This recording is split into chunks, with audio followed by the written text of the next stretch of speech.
ഉണ്ട് അല്ലേ. പക്ഷെ അതിൽ നിന്നൊക്കെ മാറി നമ്മുടെ വൈദ്യശാസ്ത്രം എന്ത് ചെയ്തിട്ടുണ്ട്, 5000 വർഷം പഴക്കമുള്ളത് വൈദ്യന്മാരിൽ നിന്ന് കൈമാറി വന്നിട്ട് ഒരു സർക്കാർ തലത്തിൽ ഒരു BAMS എന്നുള്ളൊരു കോഴ്സിന്റെ അടിസ്ഥാനത്തിൽ നടത്തപ്പെടുന്നതാണ്.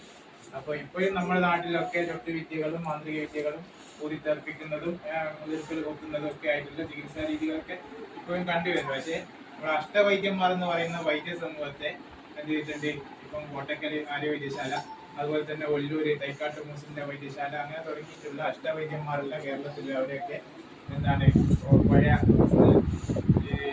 കാര്യങ്ങളൊക്കെ സ്വരൂപിച്ചുകൊണ്ട് സർക്കാരിൽ ഏൽപ്പിക്കുകയും തിരുവിതാംകൂർ കൊച്ചി മെഡിക്കൽ പ്രാക്ടീസിന്റെ അടിസ്ഥാനത്തിൽ നമുക്ക് രജിസ്ട്രേഷൻ നൽകുകയൊക്കെ ചെയ്തുകൊണ്ട് ആ പാരമ്പര്യ വൈദ്യം എന്നുള്ള സംവിധാനം അവിടെ അവസാനിച്ചു. അതിനുശേഷം എന്താണ് നമ്മൾ BMS MBBS പോലെ തന്നെ BDS പോലെ തന്നെ അല്ലെങ്കിൽ BHMS ഹോമിയോന്റെ ഡിഗ്രി പോലെ അല്ലെങ്കിൽ യുനാനിയുടെ ഡിഗ്രി പോലെ തന്നെയുള്ള ഡിഗ്രി എടുത്ത് 4 വർഷം പഠിക്കുകയും 1 വർഷം അവസരം ചെയ്യുകയും ചെയ്തിട്ടൊക്കെ വരുന്ന ഡോക്ടർമാർ തന്നെയാണ് എന്ത് ചെയ്യുന്നത്, ആയുർവേദ ഡോക്ടർമാരായിട്ട് രംഗത്തിറങ്ങുന്നത്. അപ്പോൾ അതിനപ്പുറം അതിന് എന്താണ് വിവിധങ്ങളായിട്ടുള്ള അഷ്ടവൈദ്യം എന്ന് പറയുമ്പോൾ അഷ്ടാംഗ ഹൃദയം എന്ന് പറയുന്ന പോലെ നമ്മുടെ ശാസ്ത്രത്തിൽ എന്താണ് ഒരു മൂത്രത്തിൽ പഴുപ്പ്, ചെറിയൊരു കാലുവേദന, നമ്മളിപ്പോൾ ഒരു വാഹനത്തിന് എന്തെങ്കിലും കേടുപാട് വന്നാൽ നമ്മൾ ബസ് സ്റ്റോപ്പിൽ കൊണ്ടുപോകില്ല. നമ്മുടെ ശരീരത്തിൽ വന്ന് അതങ്ങ് മാറും, അതങ്ങ് വ്യത്യാസം വരും എന്ന് പറഞ്ഞാൽ നിസ്സാരവൽക്കരിക്കാതെ അതെന്ത് ചെയ്യാം, നിങ്ങൾക്ക് പറ്റുന്ന രീതിയിൽ ഡോക്ടർമാരെ കാണിച്ചിട്ടോ അല്ലെങ്കിൽ അഭിപ്രായം മരുന്ന് കഴിക്കണം എന്ന് പറയുന്നത് അഭിപ്രായം ചോദിക്കണം ഏത് വിഷയത്തിൽ. ഇപ്പം ചെറിയ മുഴകൾ വരുന്നത് അല്ലെങ്കിൽ ക്യാൻസർ വരെ വരുന്നത് ചെറിയ ചെറിയ ബുദ്ധിമുട്ടുകളിലാണ് ആദ്യം കാണിക്കുക. നമ്മുടെ ശരീരം ഏത് രോഗം വരികയാണെങ്കിൽ അതിന്റെ ലക്ഷണങ്ങൾ കാണിക്കും.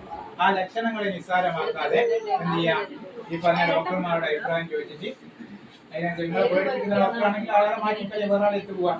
ഇപ്പൊ എല്ലാവരും എന്താണ് പിന്നെ രോഗി വരണം, അവരുടെ കഴിവുകളും വർദ്ധിച്ചിടും. ആ രീതിയിൽ അവർക്കൊക്കെ പ്രോത്സാഹനം നൽകണമെന്ന് ആമുഖമായിട്ട് നിങ്ങളോട് അഭ്യർത്ഥിക്കാം. രണ്ടാമത് നമ്മൾ പറഞ്ഞു വരുന്നത്, ഈ മഴക്കാലം എന്ന് പറയുമ്പോൾ പൊതുവെ എന്താ പറയുക, പനിക്കാലം എന്താ പറയുക അല്ലെ. മഴ തുടങ്ങുന്നതോടുകൂടി പനി തുടങ്ങി വിവിധങ്ങളായ പനികൾ ഉണ്ടാവും. ആ രീതിയിൽ എന്താണ് അതിനനുസരിച്ച് ശരീരബലം ഏറ്റവും കുറഞ്ഞിരിക്കുന്ന ഒരവസ്ഥയാണ് ഈ മഴക്കാലം. അതുകൊണ്ടാണ് നമ്മൾ കർക്കിടക ചികിത്സ പോലെയുള്ള ചികിത്സകൾ പ്രോത്സാഹിപ്പിക്കാനൊരു കാരണം. പണ്ടത്തെ എന്താണ് സമ്പ്രാക്കന്മാർ അവരൊക്കെ ചെയ്തുകൊണ്ടിരുന്ന ഒരു രീതിയാണ്. അതിൽ നിന്ന് മാറ്റം വന്നുകൊണ്ട് ആയുർവേദ പഞ്ചകർമ്മകൾ ഉൾപ്പെടുത്തിക്കൊണ്ടുള്ള ചികിത്സാ രീതി. കർക്കിടകത്തിൽ നമ്മളൊക്കെ മരുന്നൊക്കെ ഉണ്ടാക്കുന്നുണ്ട് അല്ല, പൊടി കഴിക്കും, മരുന്ന് കഴിക്കും.